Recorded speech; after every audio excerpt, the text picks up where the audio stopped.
Om Namo Narayana. Welcome back to the Rama Rahasya Upanishad. We're on the 6th video today, which will take us to the next to the last section, so section 4.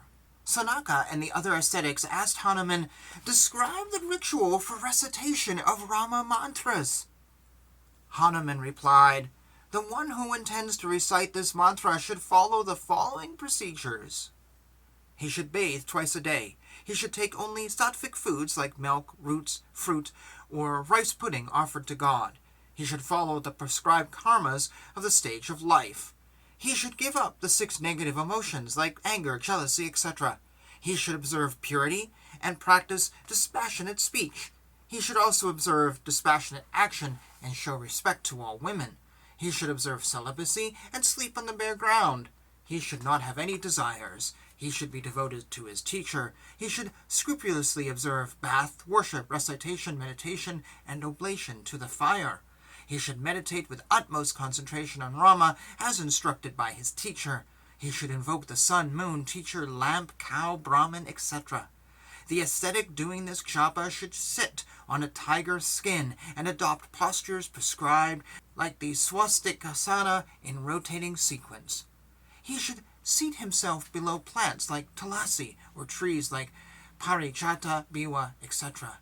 He should count using a rosary. The counting should be done mentally using the beads and should be 100,000 times at the altar of Mahavishnu. Tharpana should be offered after every 10 total count.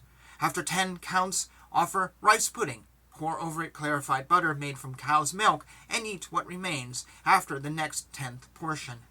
After this, along with chanting, flowers have to be offered along with the chanting of Mula Mantra. The ascetic who does this japa becomes liberated in life, and the supernatural powers follow him like a bride follows her groom. This Rama Mantra is not only a means to liberation, but if you remember me who am Rama's servant, it will ensure success in these worldly affairs too. To the one who forever remembers Rama with total devotion as the final refuge of the mind, I am empowered to fulfill all their chosen wishes. Towards the task of fulfillment of the wishes of the devotees of Rama, I, as an expert in carrying out Rama's commands, am always wholly alert. And thus ends this section.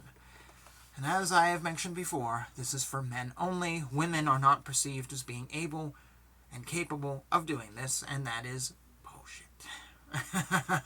Yes, I totally disagree with that. I'm sure there are women who are able to carry this off a lot better than some men.